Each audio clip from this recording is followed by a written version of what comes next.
Alhamdulillahilladzi 'ala bihi kitaba wa lam yaj'alahu iwajan. Asyhadu an la ilaha illallah wahdahu la syarikalah. Innama huwa ilahun wahid. Allahu la ilaha illa huwa rabbul 'arsyil 'azim. Allahu la ilaha illa huwa al-hayyul qayyum. Allahu la ilaha illa huwa ar-rahmanur rahim. Rabbi shrah li sadri wa yassir li amri wahlul 'uqdatam min lisani yafqahu qawli waj'alni waziran min ahli. Alhamdulillahirrahmanirrahim. Segala puji hanya untuk Allah. Kami memuji kepadanya, kami memohon pertolongan dan ampunan kepada Allah, dan kami bertobat kepada Allah. Kami berlindung kepada Allah dari kejahatan diri kami dan dari keburukan perbuatan-perbuatan kami. Barang siapa yang Allah beri petunjuk, maka tidak ada yang dapat menyesatkannya. Dan barang siapa yang diselain Allah, maka tidak ada yang dapat memberinya petunjuk. Aku mengakui bahwa tidak ada Tuhan selain Allah, satu-satunya tanpa serikat. Saudaraku yang dimuliakan Allah, bahwa Allah itu adalah pencipta tiap sesuatu, dan Allah sebagai penjaga atas tiap sesuatu, kepunyaannya semua kerajaan di samawat dan bumi. Maka akan rugilah orang-orang yang kafir kepadanya, akan rugilah orang-orang yang ingkar kepadanya. Menurut data dari berbagai sumber yang saya terima, bahwa lebih dari 80% penduduk Indonesia itu beragama Islam. Bahkan Indonesia dapat dikatakan sebagai negara dengan penduduk muslim terbanyak di dunia, meskipun di negara-negara di Timur Tengah seperti di Saudi Arabia, Uni Emirat Arab, Qatar ataupun Bahrain menjadikan Islam itu sebagai agama negara, agama resmi dari negara tersebut. Namun penduduk yang menurut Islam tidak sebanyak seperti penduduk yang ada di Indonesia atau di negara kita. Namun demikian, banyak sekali orang yang menyatakan dirinya Islam, namun belum sepenuhnya beriman. Kenapa demikian? Karena iman lebih sekedar dari pernyataan atau identitas budaya. Iman adalah keyakinan yang tertanam kuat di dalam hati dan perlu dibuktikan melalui perbuatan atau yang sering disebut dengan amal soleh. Seseorang bisa menjadi seorang muslim secara identitas, tetapi belum tentu mencapai tingkat mukmin atau beriman dengan sesungguhnya. Ada banyak faktor yang mempengaruhi hal-hal tersebut. Yang diantaranya adalah terlalu sibuk dengan urusan dunia, terlalu sibuk dengan pekerjaan, terlalu sibuk mencari uang, terlalu disibukkan dengan materi. Demikian juga godaan setan dapat melemahkan keimanan kita, sehingga iman kita itu tidak ditegakkan dengan benar. Iman saja belum cukup, iman harus masuk di dalam qalbu. Hal ini adalah pandangan teologis yang berakar kuat dalam ajaran Islam itu sendiri, yang membedakan antara konsep Islam dan iman. Islam itu hanya bisa disebut sebagai aspek luar atau secara harfiah, yaitu penyerahan diri. Ini merujuk pada perkataan lahiriah terhadap syariat atau hukum Islam, seperti mengucapkan kalimat syahadat, mendirikan sholat, berpuasa, bersedekah, menunaikan zakat, haji. Seseorang yang melakukan rukun Islam secara lahiriah disebut muslim. Sedangkan iman itu adalah aspek yang ada di dalam atau hati nurani, atau yang sering disebut dengan qalbu. Berarti keyakinan ataupun kepercayaan ini merujuk pada keyakinan yang tertanam kuat di dalam hati, yang mencakup keyakinan terhadap Allah, malaikat-malaikatnya, kitab-kitabnya, rasul-rasulnya, hari akhir, serta takdir baik dan takdir buruk. Marilah kita simak surat ke-49 ayat 14. A'udzubillahi minasyaitonirrajim. Bismillahirrahmanirrahim. Qalatil a'rabu amanah kullan tu'minu walakin qulu aslama walama yadkhulul imanu qulubikum wa in tuti'u Wa in tuti'ullaha wa rasulahu layalitkum min a'malikum sayyan innallaha ghafurur rahim, yang artinya sebagai berikut. Orang-orang Arab berkata, kami beriman. Katakanlah, kamu belum beriman. Tetapi katakanlah, kami Islam. Karena iman belum masuk di dalam hatimu. Jika kamu mentaati Allah dan Rasulnya, Dia tidak akan mengecewakan kamu sesuatu pun dari amalmu. Sesungguhnya Allah Maha Pengampun lagi Maha Penyayang. Saudaraku, ayat ini berlaku untuk seluruh manusia. Artinya bukan hanya untuk orang Arab saja yang mengaku beriman hanya secara lisan, padahal hati mereka belum sepenuhnya beriman. Surat Al-Hujurat ayat 14 ini adalah penegasan bahwa iman bukan sekedar ucapan lisan, melainkan harus benar-benar masuk di dalam hati, benar-benar masuk dalam qalbu. Kita lihatkan surat Al-Baqarah surat kedua ayat 208.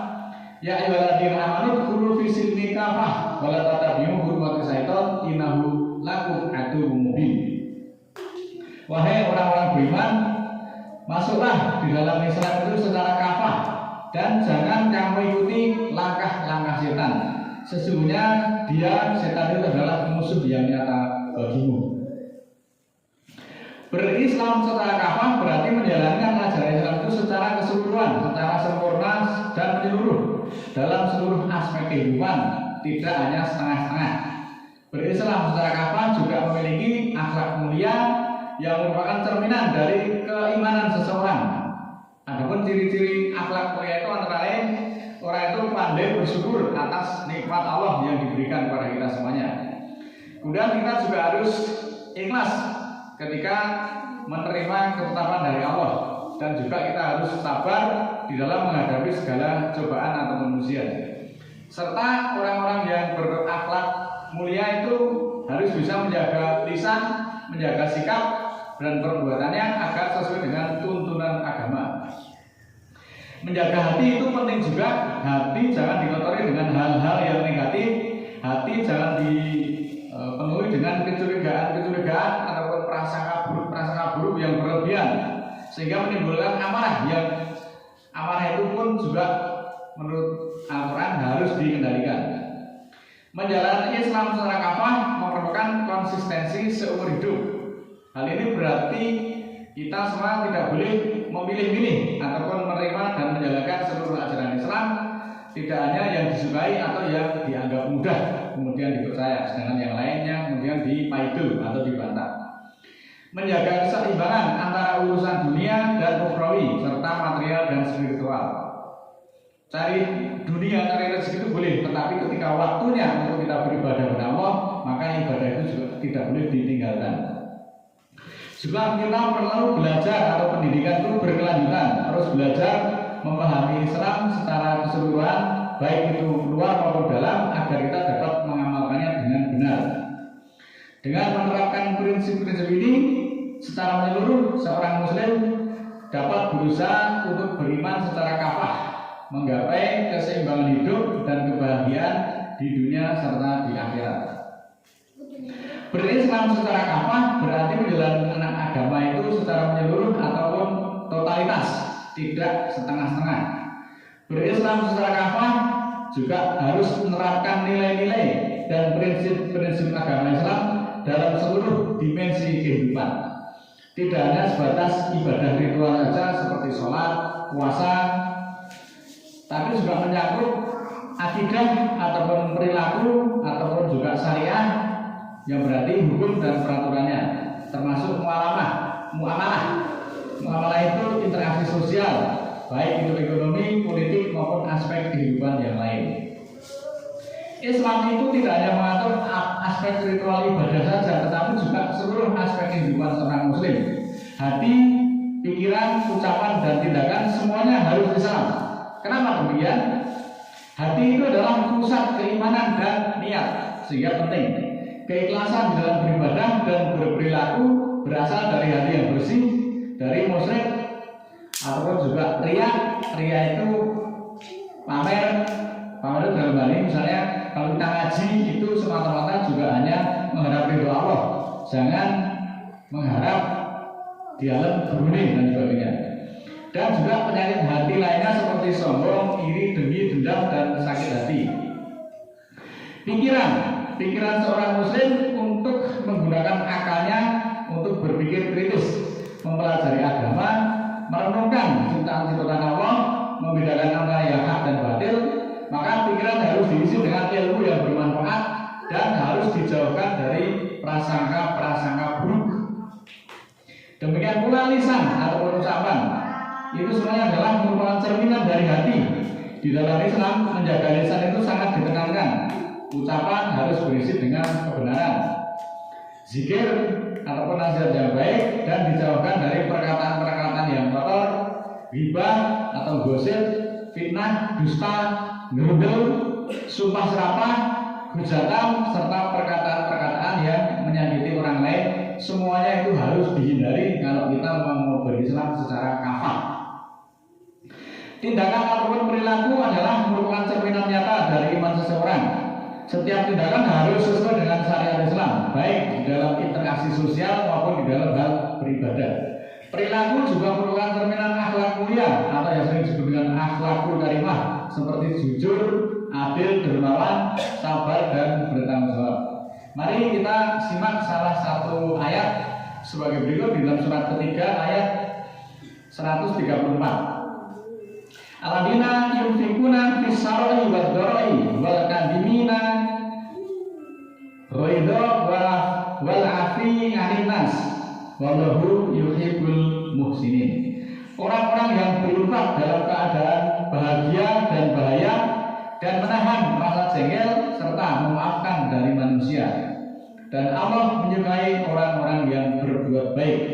Surat Al-Imran ayat 134 ini adalah tentang sifat-sifat dari orang-orang yang bertakwa, yaitu mereka senantiasa bersedekah atau berinfak di saat lapang maupun dalam keadaan sempit. Kemudian juga harus menahan amarah dan memaafkan kesalahan-kesalahan orang lain. Ayat ini menekankan pentingnya pengendalian emosi, terutama amarah. Lebih utama lagi, memaafkan kesalahan orang lain, meskipun ada juga yang menafsirkan menahan amarah itu dengan tidak melampiaskannya secara berlebihan, lalu menyelesaikan dengan cara yang baik. Orang itu juga mungkin saja pernah merasa salah ataupun berbuat kilaf, tetapi manakala mau memperbaiki diri, ya kita jangan menjustifikasi bahwa orang itu jahat, orang itu tidak bermoral, kemudian dicap atau distempel dengan orang jahat itu seumur hidup dengan dendam kesumat. Itu bukan ciri orang-orang yang beriman. Maka mari kita juga harus mengoreksi diri. Apakah kita sudah bisa menahan emosi kita?